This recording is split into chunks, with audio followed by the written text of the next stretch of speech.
on est dans un webinaire, sur les aires de lavage en CUMA. Donc on a proposé une série de webinaires, sur des initiatives, en CUMA, qui ont été, subventionnées par le conseil régional de Bourgogne-Franche-Comté.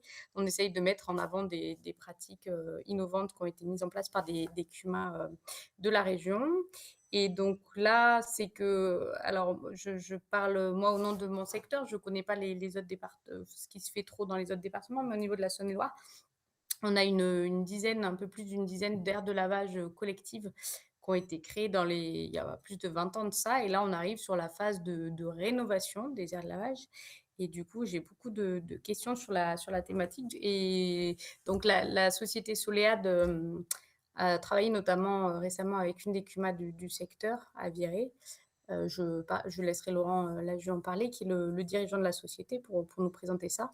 Et puis, plus globalement, de faire une présentation des aires de lavage collectives. Avant de laisser la parole à Laurent, si Victoria, tu peux passer à la diapo suivante, parce que j'ai eu une question. Ah oui, alors, les règles du webinaire, pardon. Donc, si vous voulez parler, vous pouvez activer votre micro qui est en bas, dans la barre où il y a les petits onglets. Si vous avez une question à poser, soit vous pouvez lever la main pour qu'on vous donne la parole, soit vous avez un petit chat qui vous permettra de poser vos questions et qu'on pourra présenter. Et voilà, je présenterai la question à votre place. Et puis, si vous n'avez pas beaucoup de réseau, vous pouvez couper votre caméra pour mieux y voir. Et donc, oui, dans le lien d'inscription, il y avait une question, il y avait un lien pour poser vos questions. Et j'avais une question notamment sur les financements. Alors là, je vais parler à l'échelle de la Bourgogne-Franche-Comté, puisque j'ai des infos là-dessus. J'ai pas forcément, j'ai pas d'infos sur les autres régions. Il faudrait, si vous n'êtes pas de la Bourgogne-Franche-Comté, vous renseigner auprès de la fédération de CUMA de votre secteur pour avoir l'information. Et donc, au niveau de la Bourgogne-Franche-Comté, on a des aides dans le cadre de la région et de l'Europe, donc des PSN, accompagnement de transition agroécologique des productions végétales. Donc, on a un appel à projet qui s'ouvre là prochainement du 15 septembre au 15 octobre et qui permet aux CUMA d'avoir 50% de subventions sur leur projet. Sur certains types de matériel. Et puis, il y a les aires de lavage qui en font partie. Et depuis le dernier appel à projet, le plafond a été remonté à 400 000 euros pour les collectifs qui auraient des projets d'aires de lavage. Donc, que ce soit rénovation ou création, sachant que rénovation, il faut le justifier auprès de l'agence de l'eau, quoi. C'est un peu plus cadré que la création. Juste qu'il faut être vigilant sur les points, puisque pour déposer un dossier, il faut avoir 30 points minimum. Donc, je vous ai mis là quelques premières infos, notamment le fait d'être en CUMA, ça rapporte d'office 10 points. Sur tout ce qui est réduction de phyto, dont les aires de lavage, on est à 12 points. Et après, les 8 points manquants, on peut aller les chercher en fonction des labels qualité sur les exploitations engagées dans la CUMA, ou si on est en territoire prioritaire, en zone de déprise ou autre. Voilà, il y a tout un tas de critères que nous, on peut vous accompagner là-dessus si vous avez des questions. Voilà pour ma part. Laurent, je vous laisse la parole. Oui, donc bonjour à tous. Donc on est Solead, c'est une société qui a été créée en 2006 et depuis 2008 on travaille avec Syngenta à propos des Héliosec, un système de traitement d'effluents, des effluents phyto que vous connaissez sûrement. C'est par évaporation pure, ça fait suite un peu au phytobac, mais il n'y a pas de paille et il n'y a pas de terre à l'intérieur. Et suite à ce lancement de production qui s'est fait dans les années 2008, on a développé toutes les gammes de matériel qui vont autour des aires de lavage. Alors notre particularité, c'est que la majorité des produits qu'on propose sont fabriqués chez nous. Donc on a des capacités je dirais, en automatisme, soudure inox, plastique, acier, et dont on est capable de faire du sur-mesure et de s'adapter parfaitement à ce qu'on va trouver. Après, on n'a pas la prétention de tout fabriquer, hein. Par exemple, des dégrilleurs automatiques, comme j'ai vu sur l'aire de Viré, hein, pour sortir les feuilles. Là, il y a des sociétés qui sont spécialisées là-dedans et on fait avec eux, quoi. Mais tout produit comme des potences de remplissage, des regards spéciaux avec des combi-vannes à l'intérieur, voilà, là on va les fabriquer, on va les automatiser nous-mêmes. Pour en venir aux aires de lavage et qu'est-ce qui est obligatoire aujourd'hui sur une aire de lavage? Heu, Ça va être surtout, d'arriver à diviser les différents flux et de les envoyer au bon endroit. Donc on va retrouver les eaux phyto qui peuvent être issues du remplissage. Au moment du remplissage, on peut avoir un éventuel débordement ou un problème qui fait qu'on peut avoir un volume phyto et les eaux de lavage quand on va laver, la partie pulvée du matériel qui est considérée comme phyto. Donc là, ça c'est, je dirais une voie qui peut être traité ensuite derrière par des phytobacs, Heliosec, notre système, ou comme j'ai vu ailleurs, c'est stocké et traité ensuite avec d'autres appareils. La deuxième voie, ça va être la voie, ce qu'on appelle plus commune, matérielle. Donc matériel, c'est on peut avoir des résidus d'huile et souvent cette voie-là est mariée avec les eaux de pluie. Donc sur cette voie-là, on peut se contenter, d'un désuileur bien quantifié, avant un rejet au fossé. Attention, ce rejet au fossé, beaucoup pensent que c'est inné, hein, qu'on n'a pas de questions à se poser. En réalité, si on regarde bien la réglementation, on peut avoir besoin de demander une autorisation à la mairie quand même pour vérifier que ce qui a été fait est tout à fait conforme. Et après, on a un troisième niveau, qui vont être les eaux vinies, et dont là-dedans, on va retrouver la machine à vendanger qui peut aller vers cela, quoi. Donc, quelle que soit l'aire qui soit faite, si elle est individuelle, ces différents flux peuvent être gérés manuellement. Certains les gèrent automatiquement. Quand on va arriver vers du collectif, le manuel, est à proscrire parce que, je dès qu'on commence à être à 4 ou 5 personnes, si on veut éviter les accidents, c'est-à-dire qu'envoyer du phyto, vers un fossé ou un ruisseau éventuellement, alors que ce n'est pas permis, il faut quand même avoir mis en place des systèmes, des trompes, enfin, des systèmes qui vont éviter ce genre de choses. C'est pour ça que Viré avait déjà une aire fortement équipée, bien automatisée déjà, qui évitait ce genre de choses. Et on l'a fait évoluer dans ce sens-là, en mettant des badges, etc. Mais en automatisant toutes les fonctions qu'il faisait manuellement pour être certain que les produits aillent au bon endroit, sinon ça se met en sécurité, quoi. Euh, donc voilà la réglementation où c'est qu'elle en est aujourd'hui. Alors ensuite, autour de ça, quand on va remplir, eh bien, se greffer une nouvelle réglementation, mais sur les aires collectives, c'était déjà employé, où il faut être capable de mettre un compteur pour éviter, un tant soit peu les débordements. Et si on compte, nous, on en profite en même temps pour, enregistrer ces comptages et qui derrière peuvent être servis pour de la refacturation éventuelle ou au moins un suivi de ce qui a été fait, je dirais, sur l'aire collective. Voilà les grandes lignes.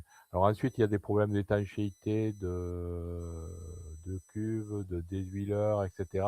Là, on rentre dans du détail, c'est tellement inhérent à la surface de l'air et à ce qui va se faire derrière que voilà, c'est pas réellement des contraintes, c'est plutôt des calculs pour que tout se passe bien. Aujourd'hui, sur le marché, on a des gens, ils ont un peu tendance à disparaître, qui proposent toujours des solutions très simples et pas trop onéreuses, mais souvent les calculs n'ont pas été faits. Juste pour la petite histoire, là, j'ai une société autoroutière qui comptait faire un désuileur à 72 litres seconde dans une surface où on ne peut pas dépasser 1,5 litre par seconde. Et je suis assez surpris que même des professionnels aujourd'hui du métier arrivent à faire des erreurs comme ça. Euh, mais voilà, sur le terrain, on rencontre un peu tout. Nous, on essaye de ce côté-là d'être le plus sérieux possible. On est très transparent. On ne surdimensionne pas les installations, mais surtout, on les sous-dimensionne pas. Vous avez toujours le choix de rester en manuel. C'est vous qui décidez ce que vous voudrez faire, mais nous, on vous donnera les avantages et inconvénients de chacune des solutions. Et c'est toujours, je dirais, la CUMA qui décide ce qu'elle fait à l'arrivée, quoi. Voilà. Et on peut aller jusqu'à de la surveillance aussi s'il y a besoin, où on vous place des caméras avec des enregistrements, pour que ça soit le moins cher possible, ce genre de choses, à l'arrivée, peut être juste enregistré ou on peut même avoir, la prise en main à distance et on peut aussi avoir, de la facturation semi-automatique qui, en fin de compte, le responsable va avoir les relevés, qui vont lui arriver. Ça sera passé par chez nous, trié et ensuite on vous envoie un compte rendu de tout ça pour aller en facturation et un suivi aussi à distance s'il y a besoin de modifier des programmes ou des badges et cetera. Voilà. Donc d'un point de vue réglementaire, l'histoire des 3 flux et de savoir compter quand on remplit et après d'un point de vue, je dirais, installation, on peut aller très, très, très loin. On peut aller très, très, très loin. Heu, Nous, on prône pas, je dirais des systèmes, trop compliqués. On veut surtout que ça corresponde à ce que vous avez envie d'avoir et à chaque fois, on va vous dire que à peu près le coût de l'option ou de la volonté que vous avez et après on arrive toujours à un compromis entre les prix et vos besoins. Voilà, des fois, il y a certaines, demandes qui coûtent très cher et qui sont pour moi surfaites. Par contre, il y en a d'autres qui sont des fois pas demandées. On essaye de vous pointer ça là-dessus parce que des fois, ça coûte pas très cher et on se met parfaitement en conformité, je dirais, avec la réglementation. Dans la réglementation, par contre, si je reviens sur l'aire elle-même, bétonner, pas bétonner, savoir comment on doit faire et tout ça, c'est souvent laissé à l'initiative heu, du maître d'œuvre, hein. Alors là-dessus, quand vous faites une aire, si vous faites intervenir un maçon, très basique, lui, il va vous faire, une aire de lavage avec des regards, béton, des tuyaux et on peut arriver à des choses, je dirais très, très, très simples. Nous, là, on va intervenir, on va rajouter, on va insister pour vous faire rajouter des regards en plastique soudés en polyéthylène, étanche à vie, de façon à ce que vous n'ayez pas un regard qui va se fendre dans je dirais d'ici une dizaine d'années et se retrouver avec une fuite de produits sous la chape qui risque d'arriver à un fossé, voire un ruisseau et être obligé de tout reprendre, dans les 5 ou 10 ans qui suivent. Voilà, il y a certains points, la différence de prix est tellement mineure que ça vaut pas le coup, mais je me suis aperçu que dans certains cas, des raccourcis, souvent pris par les maçons par eux-mêmes, hein, arrivent à des catastrophes. Pour la petite histoire, chez nous, on a une pompe de relevage qui a été fait avec un fond qui a été cimenté et en réalité, quand je me suis aperçu de ça, c'était déjà trop tard. Beh, c'est pas étanche ça. À terme, un rond de ciment au fond d'un tuyau en plastique et beh, les 2 n'ont pas les mêmes coefficients de dilatation donc forcément, il y a une fuite. Alors elle se voit pas quand vous envoyez de l'eau, on voit bien le niveau monter. Mais quand on regarde ça un peu, avec un peu plus de recul, ben, on s'aperçoit qu'effectivement, il y a une fuite lente, mais il y a bien une fuite. Qu'en dessous, vous avez une nappe, c'est quand même un peu bête, d'avoir fait ça et donc, vous voyez, je suis un des premiers coupables, autour de ça, de ne pas avoir suivi les travaux assez vite et les raccourcis ont été pris. Pareil, quand mon regard de relevage, la pompe fuit, la pompe ne fonctionne pas parce qu'il y a eu une coupure d'électricité. Le piquage qui a été fait sur, l'arrivée des regards n'est pas totalement étanche et là, encore une fois, ça fuit par le haut. Donc voilà, plein de détails comme ça qui ont permis aux maçons de me faire un truc en raccourci, qui a pas coûté très cher. Mais c'est pas ce que j'avais demandé au démarrage, mais une fois que tout est coulé dans le béton, beh, c'est pratiquement irreprenable derrière, quoi, sauf à tout recasser, quoi. Et si on avait fait les choses comme il faut, ça aurait pas coûté beaucoup plus cher. Et surtout, tout aurait été étanche. On aurait pu mettre un capteur sur le sommet pour dire beh, que la pompe ne marche pas et donc que ça se vide pas. Une sécurité qui prévient et on peut intervenir au bon moment. Alors qu'aujourd'hui, sur une aire comme ça, heu, beh, si la pompe marche pas, tout s'en va là où il faut pas. Voilà. Vous voyez, le cordonnier, des fois, est le plus mal chaussé. À l'époque, quand on a fait cette aire de lavage chez nous, on n'avait pas encore tous les équipements. C'est ce qui nous a motivés à proposer des choses, un peu plus carrées parce que, beh, sinon, on arrive à des choses qui malheureusement, ont coûté aussi cher que quelque chose de très bien et qui, dans le temps, si elles sont pas fonctionnelles, vont provoquer des ennuis et c'est vraiment dommage parce que c'est très difficile à réparer derrière. Voilà. Voilà les grandes lignes de notre philosophie. Et donc là, on a un catalogue, que que j'ai fait passer à Camille, où vous avez tous les produits qu'on a développés. Alors tous ces produits ont été développés à 80 avec, avec les agriculteurs. À chaque fois qu'on arrive sur un site et qu'on voit qu'il y a quelque chose d'un peu particulier, on construit et on met au catalogue derrière. Et après, du sur-mesure, on a toujours été capable de faire aussi. Voilà. Oui, Victoria, tu peux peut-être tourner la diapo, s'il te plaît. Impec. Voilà, ça c'est un exemple, c'est exactement un exemple d'un agriculteur qui voulait 2 potences de remplissage. Alors d'un côté, on a une potence de remplissage et de l'autre côté, on a une potence double qui fait remplissage et lavage. Ensuite, on a un regard au centre de cette terre et lui, il a mis 2 flux. Un flux phyto qui s'en va vers, lui, il est sur une cuve de collecte et de l'autre côté, un flux classique, eau de pluie, lavage matériel classique, qui va passer par un désuileur et ensuite qui va aller, dans une noue où ça lui permet, avant que ça y ait une infiltration dans le terrain, de quand même vérifier un petit peu ce qui sort, quoi. Et on a rajouté, sur cette aire-là, on le voit pas, c'est à l'intérieur, une cuve de stockage intermédiaire qui lui permet, avec une reprise parallèle d'une pompe, de remplir, les pulvérisateurs, très rapidement. Parce que c'est une personne qui est en bio et quand ils sont en phase de traitement, ils ont plusieurs appareils pour réussir à intervenir le plus vite possible, lorsqu'ils ont décidé de traiter. La diapo suivante éventuellement. Ça, c'est des vues 3D qu'on fait au préalable, hein, à chaque fois qu'on a un projet pour, donc là, vous voyez pas des bâtiments autour, mais c'est réellement pour montrer un petit peu les systèmes. Donc en haut à gauche, on a une potence de remplissage. On a un regard central en bout, on va voir un petit regard avec un dégrilleur. Ensuite, on va tomber sur un combi-van qui va diriger les flux, soit vers un héliosec, soit vers un désuilleur. Ça, c'est une aire double flux. En bas, c'est la même chose avec, une aire, 3 flux, hein, où on ne voit pas le désuileur. Sur un côté, on a la partie matérielle. Ensuite, sur un autre, on a une partie qui va pour les vignes et en centrale, on a la partie qui va pour les phytos avec, deux héliosecs en cascade. Et là, c'est une potence double qui fait à la fois remplissage et lavage.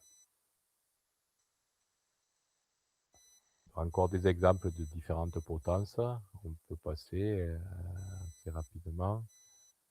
Voilà, alors, donc là, vous avez des potences basses sur la page de droite pour, les céréaliers et à gauche, quand c'est en individuel, c'est la potence qu'on vend le plus aujourd'hui. À savoir que là, celle-là, elle n'est pas équipée avec des compteurs, qu'on va voir un petit peu plus loin, mais qu'aujourd'hui, il faut on propose un compteur, monté directement dessus.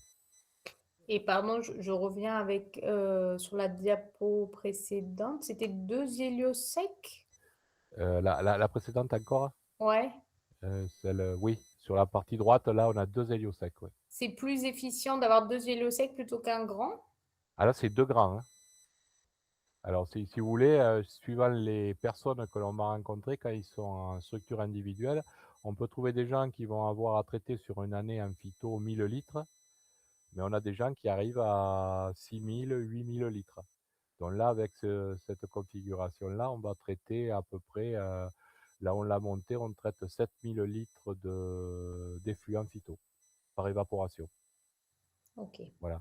Donc chaque hélio, c'est des bacs de 3 mètres par 2. 3 mètres par 2. Et suivant la région où on est, on va traiter entre 3200 à jusqu'à 4500 litres par héliosec. Et on récupère un résidu sec à la fin. On le verra à la fin, là, je vous les présenterai rapidement. D'accord. Comme ça, donc voilà, d'autres types de potence. Celle de gauche, elle est réglable en hauteur. Celle de droite, elle est double. Vous avez un système, un bras qui tourne à 360 degrés sur lequel on branche un Karcher. Et en dessous, on a une colonne de remplissage qui peut s'escamoter, puisqu'elle tourne à 180 degrés, hein, et qui va permettre de faire le lavage sans aucun problème. Donc nos produits, on a une particularité, tout ce qu'on fabrique, c'est tout en inox. Encore, voilà, potence simple ou potence murale, quand les gens veulent pas de pied, voilà, on peut passer. Différentes tailles, hein, on a tout. Le catalogue, si vous il est à dispo, il y a pas de souci, vous pouvez le passer à tout le monde. Ensuite, différents compteurs, dont ceux de gauche, je les recommande plus trop. Le premier en haut, il est simplement indicateur de volume. Celui en bas, il est à pile, alors tout le monde l'aime bien, mais ça, c'est pas une fabrication de chez nous. On, sur certaines, sur, on trouve sur certaines des problèmes d'étanchéité et c'est très galère derrière à remettre en état. Euh, donc on est les seuls à le faire, c'est-à-dire à reprendre le produit, le remettre en état, de l'ouvrir, de le réparer, etc. La concurrence qui vend ça, puisque ça, on n'est pas les fabricants, eux, quand vous avez un problème, ils vous demandent de le renvoyer, le renvoi au fabricant, et la plupart du temps, le fabricant, comme il trouve de l'eau à l'intérieur, il vous dit que c'est pas pris en garantie, et donc vous l'avez dans le baba. Voilà. Nous, on l'ouvre parce qu'on arrive à en sauver pratiquement 2 sur 3, et après, on fait le nécessaire pour pas que ça se reproduise. On met une double étanchéité, on travaille pour lui, quoi. Voilà. C'est pour ça qu'on est peut-être un peu plus cher que la concurrence, mais on sait vraiment ce qu'on fait. Et à droite, c'est un compteur qu'on a développé à l'aide de débitmètres de PUV, un petit automate. Vous programmez votre volume et là, ça a une fiabilité, je dirais, on en a vendu quand même, on doit approcher plus de 200 là. Et à part en début de saison, on a des problèmes parce que les gens ont mal purgé le système et donc on a des cordes des débitmètres à changer parce que ça a gelé. Sinon, c'est le seul truc qu'on a comme retour, quoi. Voilà. Et bon, si ça a gelé, vous voyez en bas, il y a comme une vis rouge sur la page de droite, sur le débitmètre en vert. Vous dévissez ça, l'eau coule par là et ça peut plus geler, quoi. Donc, si vous oubliez de le faire, effectivement, ça peut geler si c'est plein d'eau, quoi. Voilà, page suivante. Ça, c'est des exemples de potences collectives qu'on a fait avec des lecteurs de badge. Et à gauche, c'est une potence collective commandée par une mairie pour permettre aux agriculteurs d'accéder à l'eau. Et donc avec une commande, avec une clé et un badge. Donc c'est compté derrière, mais les agriculteurs viennent là et font le remplissage qui est nécessaire. Donc ça, c'est des choses qu'on retrouve beaucoup du côté de Narbonne, Béziers, Perpignan, où les agriculteurs ont accès à des bornes d'eau fournis par les mairies. Et là, on nous a demandé d'un petit peu protéger tout ça et d'automatiser, parce que ces bornes d'eau, elles ne servaient pas qu'aux agris, elles servaient aux gars pour laver le camping-car, la voiture. Donc là, ils ont mis un haut là, et aujourd'hui, on se retrouve avec des installations de ce type-là. Et comme elles étaient très loin d'un endroit où il y a de l'électricité, on a carrément monté un panneau solaire au sommet avec une batterie qui permet d'être totalement autonome. Et je dirais là, on n'a pas de liaison par Internet, hein, les personnes viennent avec une clé USB et récupèrent les données par un transfert direct sur clé USB pour facturer. Voilà, le suivant. Encore des exemples de potences collectives commandées par des mairies. Voilà, tout ça, c'est des produits qu'on a fait, quoi, fabriqués. Ensuite, sur les potences, on a vu que la réglementation a changé depuis le mois de juin. On est obligé de compter le volume maintenant. Donc, voilà ce qu'on propose de base. C'est notre compteur à nous, hein. Alors, s'il y a de la pression, c'est une valve, une, je vais le dire, une valve à assistance. S'il n'y a pas de pression et qu'on est sur, enfin, une très faible pression et qu'on est sur je dirais des citernes, etc., on a une vanne avec un moteur qui va s'ouvrir en automatique, donc qui, elle, peut fonctionner même avec une pression très, très, très basse. Tous nos systèmes sont toujours équipés d'un anti-retour et d'un filtre en amont pour protéger un petit peu tout le système, quoi. Voilà. Et aujourd'hui, on a même mis sur le marché quelque chose que vous avez peut-être passé, ce que nous on appelle le remplissure. C'est un pistolet qui se fixe sur le sommet d'une cuve.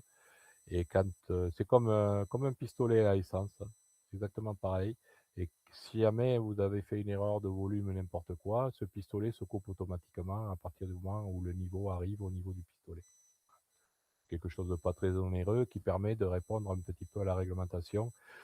On essaye toujours de proposer quelque chose de correct et après quand la personne, au niveau tarifaire, trouve que il peut pas investir là-dessus, on a toujours des solutions intermédiaires qui vont lui permettre de respecter la réglementation. Moi je trouve que c'est un peu plus contraignant, mais ça respecte la réglementation. Voilà pour la partie compteur. Après ça, c'est tous des équipements autour des potences, qu'on peut rajouter voilà, il y a une partie qu'on achète, une partie qu'on fabrique, donc tout ce qui est en métal et cetera, c'est fabriqué. On peut faire des barrières en inox pour protéger, je dirais, les potences, c'est assez recommandé quand c'est en collectif parce que des fois les gens en repartant prennent un raccourci et l'appareil derrière peut emporter, la potence. Bon nous, ça nous fait du SAV, hein, on aime bien. Mais en fait, voilà, on peut vendre une barrière pour empêcher tout ça et c'est pas plus mal aussi. Ah bah, page suivante. Donc ça, c'est les fameux regards que j'aime bien au milieu des airs. Donc vous voyez, il y a une partie noire qu'on s'aperçoit. Elle va être coulée, c'est un plastique à picot qui va être coulé dans le béton. Ça fendra jamais, donc là on n'aura aucune infiltration. Et on voit en bas à droite un panier qui est mis à l'intérieur qui va bloquer tout ce qui va être feuilles, les plus gros résidus, parce que tout ce qu'on va capter là, on n'aura pas besoin un jour d'aller l'enlever dans le désileur débourbeur ça risquera pas de bloquer une vanne. Par exemple, là en Suisse, on a vu des gens qui ont enlevé le panier et qui ont oublié de le remettre, et on s'est retrouvé avec des vannes bloquées à cause de morceaux de sarment. Donc il a fallu démonter, enlever tout ce qui bloquait, remonter. Quand vous avez une pompe de relevage, si vous avez des bouts de sarment dus à une rogneuse, c'est quand même un peu bête de les laisser passer parce que ça a tendance très fortement à venir se bloquer au niveau du clapet anti-retour que vous avez souvent avec une pompe de relevage. Alors que si vous aviez eu le panier, le morceau de sarment ne peut jamais arriver là-bas au bout, quoi. Voilà. Des petits détails que l'on rencontre. Alors on a deux familles pour les airs en pointe de diamant ou pour les airs avec un regard long. Voilà, vous avez deux types de paniers, de regards collecteurs avec paniers qui permettent de s'affranchir d'une partie des problèmes qu'on rencontrera si on n'a pas ce genre de système. La page suivante. Alors après là, vous avez tout un lot, on va passer assez vite, c'est des combi-vannes soit manuels, soit automatiques pour diriger les flux. Donc c'est un peu ce que je vous ai expliqué au démarrage. Donc on a des vannes en 110, voilà, dont manuel avec des détrompeurs pour en ouvrir qu'une à la fois. La page suivante, allez voir. Vous voyez, à gauche, pour ouvrir celle du milieu, on est d'abord obligé de fermer les deux autres, de pousser les détrompeurs, et ensuite vous avez la possibilité d'ouvrir la vanne du milieu. Et on fait ça aussi avec des vannes guillotines. Donc, quand il y a du personnel ou quand il y a du personnel ou plusieurs personnes qui doivent s'en servir, c'est très utile parce que sinon, quand on arrive, on s'aperçoit que toutes les vannes sont ouvertes parce que le gars, il a oublié de fermer les autres et ça va pas au bon endroit, quoi. Voilà. Encore, c'est la même chose, mais en automatique. Alors ça, ce genre de vanne, c'est ce qu'on a monté à virer en liaison directement avec l'automate. En fonction de ce que la personne fait au niveau de l'automate, les vannes s'ouvrent dans la bonne position. Et on a une recopie de ce qu'elles sont en train de faire. Ça vous dit qu'elle est bien ouverte ou qu'il y a un souci, qu'elle n'a pas pu s'ouvrir. Et donc là, ça donne une alerte pour expliquer que là, il y a eu un problème. Alors, ces problèmes de soucis, honnêtement, ça nous est arrivé une fois. Et quand on a ouvert, on a trouvé un gros morceau de bois qui, en fin de compte, était bloqué dans le circuit quand les maçons ont fait l'installation. Et ce morceau de bois s'est positionné au niveau de la vanne et elle ne pouvait pas se fermer. On a ouvert la vanne, on a enlevé le bout de bois, on a remis, depuis ça fonctionne et il n'y a jamais plus eu de problème. Voilà, c'est pour avoir un retour d'info, c'est toujours utile. Ça rassure tout le monde. Parce que quand on s'en va, qu'on veut savoir si la vanne eau de pluie est ouverte, eh bien là, ça va le dire. Ça le dira, elle est bien ouverte, elle est bien en position. Donc, on donne l'information d'ouvrir et derrière, il y a quelque chose, une recopie qui donne l'information que c'est bien ouvert.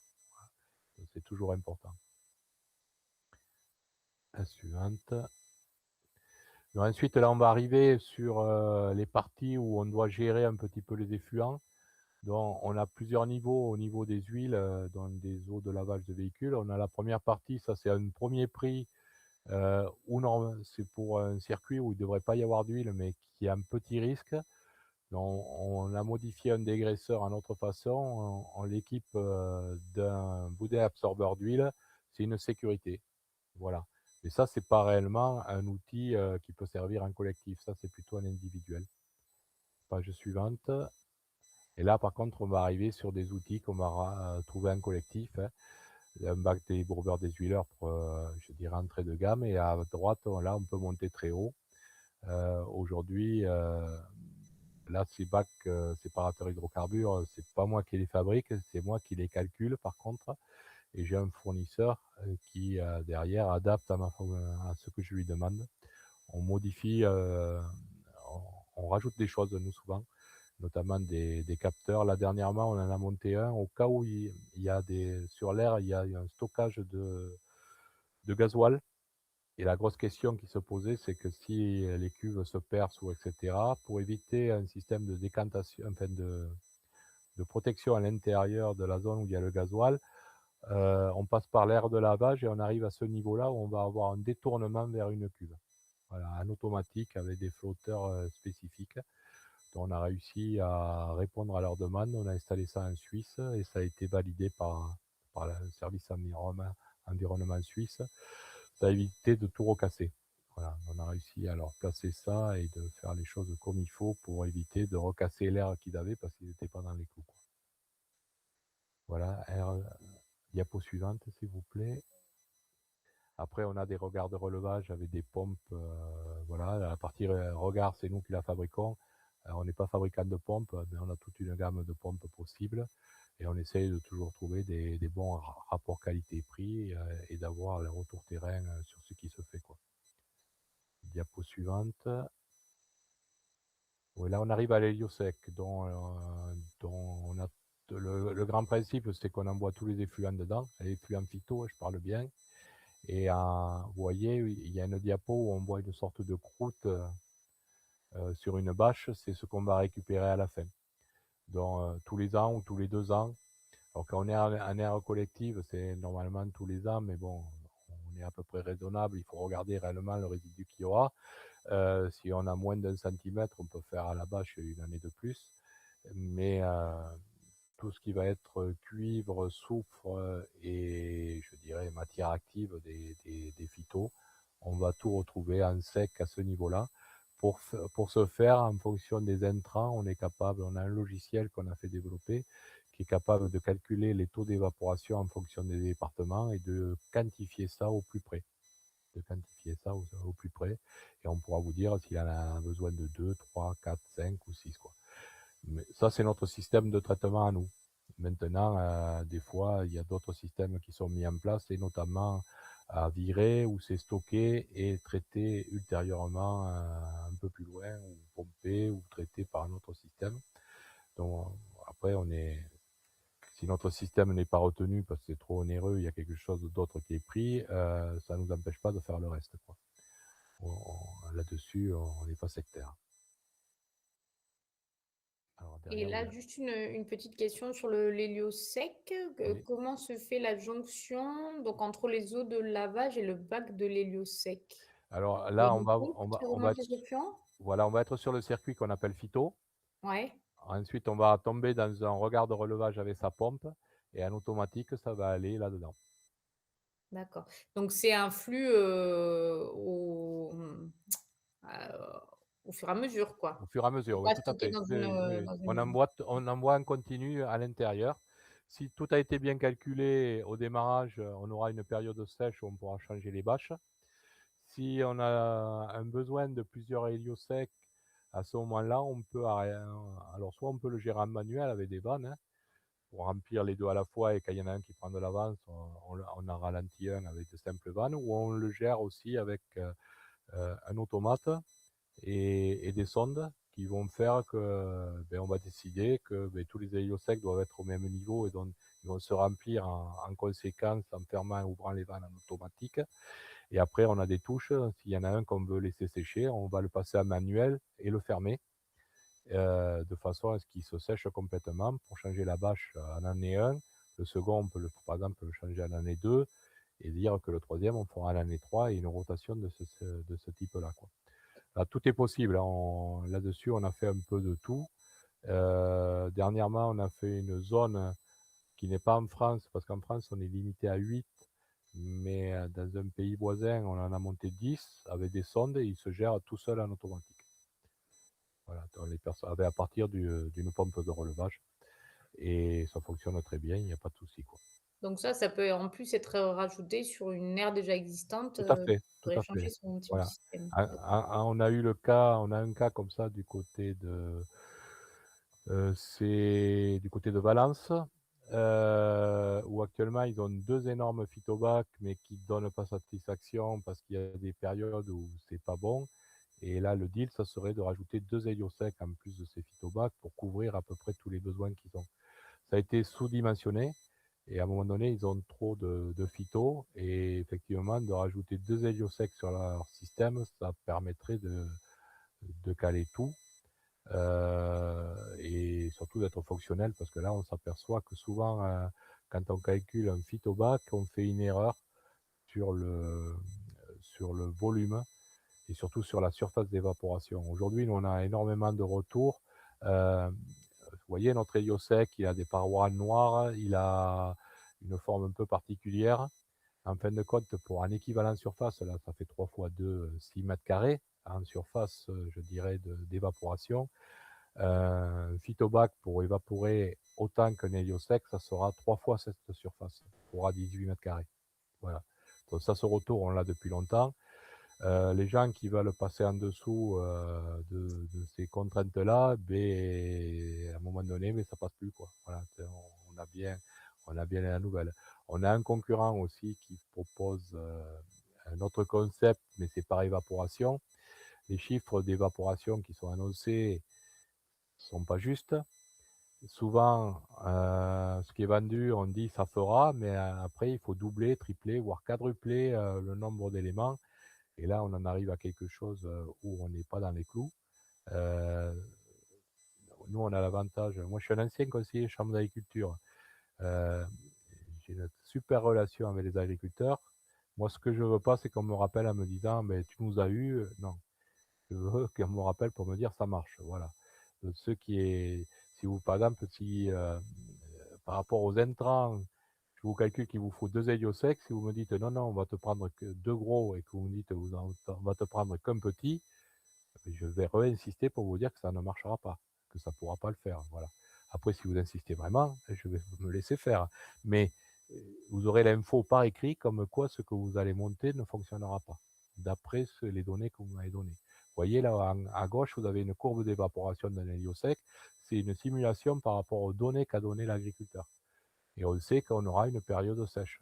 Voilà. On a 3 courbes. Aujourd'hui, le nouveau logiciel, il fait plus qu'une seule courbe.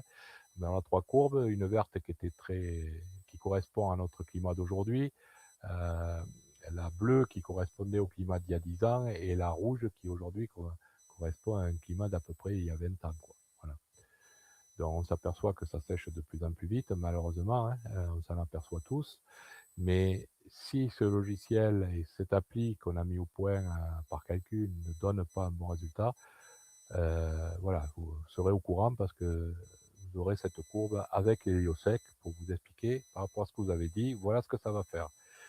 Moi, je ne veux pas qu'on me rappelle en me disant mais ça marche pas et vous dire qu'il faut en prendre 2 ou 3 de plus. Par contre, si on est un peu juste et qu'avec un ça passerait pas, on peut essayer pendant un an de voir si ça passe ou si ça passe pas et de rajouter le suivant derrière pour limiter les coûts.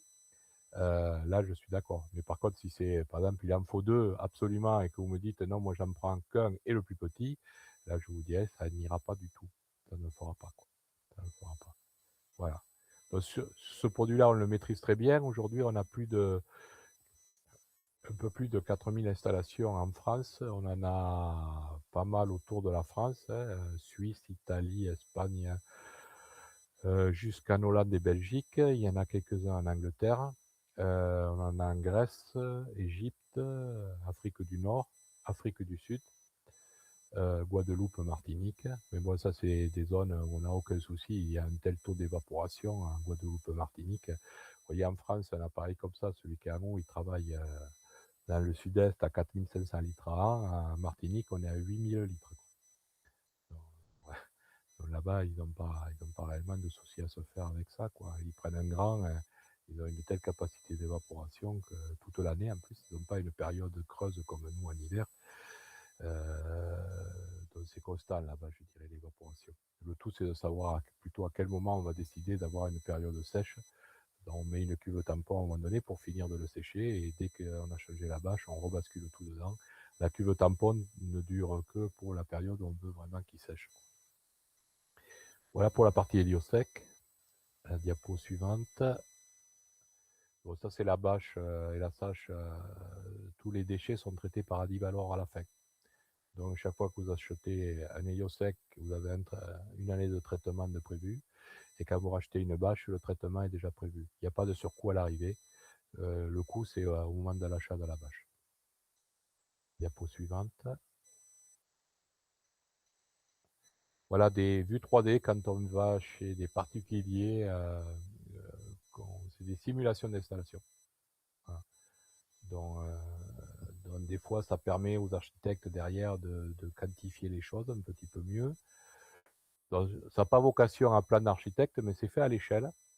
Et des fois, on s'aperçoit chez des particuliers que c'est nos plans qui servent aux maçons, quoi. Donc, mais bon, on n'a pas cette vocation-là quand même, hein. Mais au moins, on voit les implantations, on fait les implantations de tuyaux, les implantations électriques.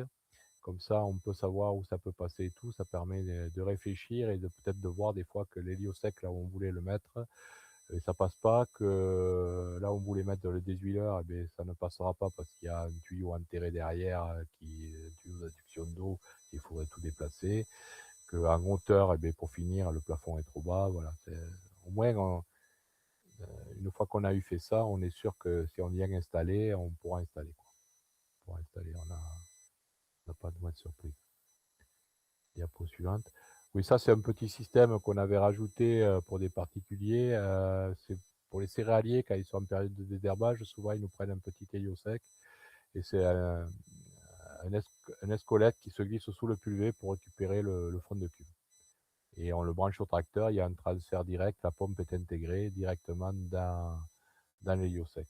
Donc, je dirais, c'est plus pour le nord de la France.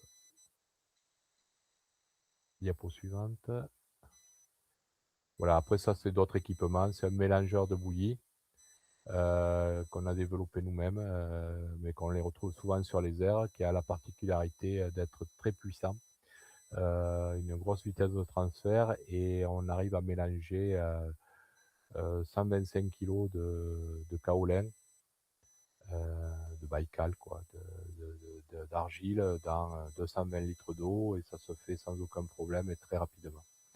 Donc ça, c'est un produit qu'on a développé il y a 3 ans et qui a son petit succès, et qui est bien adapté. Donc là, prochainement, on va adapter dessus, vous avez peut-être entendu parler des nouveaux bidons EasyConnect. Donc on va adapter dessus un EasyConnect qui permettra directement de ne plus toucher au produit et de soit mettre là-dedans, ou le EasyConnect qui pourrait être branché directement aussi sur votre pulvé pour transférer le produit sans être en contact direct avec ce dernier, quoi. Là, on travaille, on a fait un tour de France, on en a installé une vingtaine des 3 marques principales avec Syngenta. Et je crois qu'on a, ouais, j'ai une Puma du côté de Lyon qui en a un. Je vous ferai passer le nom. Si à un moment donné ça vous intéresse d'aller voir ça, je vous ferai passer la référence de la Puma. Donc là, actuellement, c'était assez facile puisque c'est des démonstrateurs, hein, qui sont installés avec une installation complète. Donc ça coûte 0 aux gens qui le prennent. Ça ne sera pas le cas derrière, hein. Là, c'est vraiment pour les personnes pour que j'ai cette chance-là et pour commencer à montrer le produit, quoi. Voilà. Suivant. Donc ça, c'est des petits équipements qu'on met autour des pulvées. Donc, on peut voir à droite une boîte qui avait été développée pour quand les gens n'avaient pas d'air. C'était réellement pour, déplacer les produits, se mettre à côté du pulvé, faire ses calculs, faire ses dosages et cetera et s'il y avait du produit qui coulait, on le récupérait avec un bidon dessous. C'est une petite aire de préparation, de produits qui permet, quand je vous disais des fois on cherche à rendre les gens, heu, conformes à la réglementation, cette boîte, quand vous avez rien, elle permet de vous remettre à peu près dans les clous. C'est déjà mieux que rien et c'est pas très onéreux, quoi. Voilà. Mais bon, on en a vendu beaucoup plutôt, à des gens qui font de l'expérimentation, qui vont sur des parcelles et cetera. Ça permet de limiter les pollutions, quoi. Voilà, on va arriver pratiquement au bout là de nos produits. Après voilà, on a des rinces bidons, on a des égouttoirs à bidons, tout ça, ça a été développé avec des agriculteurs. Voilà. On peut passer vite, c'est voilà, c'est des équipements, des porte-sachets muraux, des porte-sachets sur pied, là pour les bidons vides, un lave-mains qu'on peut mettre sur la rampe du tracteur avant de monter à le tracteur pour se laver les mains. Voilà, on a une manette main propre, main sale, pour éviter de se ressalir les mains et chose, si ça vous intéresse un jour, on a des papiers hydrosensibles à des prix défiant concurrence. Il suffit de passer, par mois et vous aurez des prix très, très, très intéressants, sur les papiers hydrosensibles. Voilà, ça pour qualifier la pulvérisation. Là, on passe dans la gamme, qualification pulvé pour vérifier la bonne répartition et la et l'efficacité, dans le végétal. Donc on a des papiers hydro et si on passe à la diapo suivante, on va se retrouver à voilà, quand on fait des tirs avec argile, c'est des systèmes qu'on met dans la vigne ou des panneaux droits comme sur la droite. Ça, c'est des journées qui étaient faites pour vérifier que les appareils n'aient pas des trous, dans les réglages et cetera. Alors ça peut paraître surfait, mais en début de saison, honnêtement, il y a de sacrées surprises, hein. On avait à peu près un tiers du parc quand on passait là sur ces systèmes-là, où il y avait besoin de retoucher quelque chose et donc si c'est fait en début de saison, c'est parfait. Donc ça, c'est plus des choses à acheter en commun et à mettre en place, je dirais, 1 fois dans l'année. On règle les appareils avec ça. Si donc vous rajoutez dans l'eau du talc ou de l'argile et vous avez la visu directe sur les plaques. Après on a un spray, on nettoie et on est reparti, quoi. Ça peut paraître, très très bête, mais honnêtement, ça évite pas mal de problèmes. Je suis un ancien viticulteur. J'ai vu, heu, j'ai vu des gens, de mon voisin traiter. C'est lui qui traitait ma vigne parce que, il avait c'était les vignes que je lui avais rachetées et je l'ai vu quand même traiter, la moitié de l'année avec une main, qui ne coulait pas. Il le savait, il avait rien fait, quoi. Donc après derrière, quand on s'est aperçu qu'on avait de la maladie sur 1 rang sur 2 sur les grappes, ben on savait lui, il savait pourquoi. Voilà. Donc on serait passé à ça, on aurait pu anticiper les choses. Moi, je l'ai appris, on était presque en milieu de saison, quoi, quand on est intervenu. Donc, comme je le disais, je passe souvent dans votre secteur. Si vous avez un projet de rénovation d'air, et cetera, en passant par, Camille, vous le faites savoir, on regroupera ça et je peux venir passer 1 jour ou 2 jours dans le secteur, heu et regarder ça. Ça vous engage à rien. Voilà, juste à regarder, votre installation, ce que vous voulez faire. Au démarrage, c'est que du conseil et après, si vous voulez aller plus loin, vous aurez un devis et après vous êtes toujours maître d'œuvre. Il y a pas de souci de ce côté-là. Et pour, le dimensionnement des hélios secs, il faut aussi qu'on vous faites L les alors questionnaires en amont aux oui, collectivités oui, il y a un pour savoir questionnaire en les amont que je pourrais vous faire passer qui vous permet de dimensionner, dimensionner les héliosecs. d'accord. On vous Oui, parce qu'il fera y a on il y a fera passer quelque chose autour de ça, ouais. une CUMA du secteur là qui va mettre en place des îlots secs, mais Oui, oui, là, sans problème, on peut regarder ça, sans aucun problème. d'accord. Et bah, s'il y a pas de questions, on peut du coup, arrêter. On est dans les temps. On est dans les temps? Parfait. Oui. Merci beaucoup Laurent d'avoir pris, le temps de nous présenter tout ça. Si vous voulez revoir des points, il y a aussi le diapo enfin le webinaire qui va être, qui a été enregistré et qui sera disponible sur la chaîne, YouTube de la fédération et puis on a tous les autres, webinaires qu'on a fait dans le cadre de ce de cette action-là qui sont aussi disponibles sur le web. On a eu plusieurs thématiques, hein. Il y a eu l'épandage sans tonnes, les presses à balles carrées, je crois. Arrêtez-moi Mathilde, Mathieu, si il y en a pas là prochainement, le webinaire? Je sais plus. Voilà, vous recevrez l'info s'il y a un webinaire organisé prochainement. Et ben, il me reste plus qu'à vous remercier d'avoir participé et puis je vous souhaite une bonne journée à tous. Merci. Merci Laurent. Merci. Merci.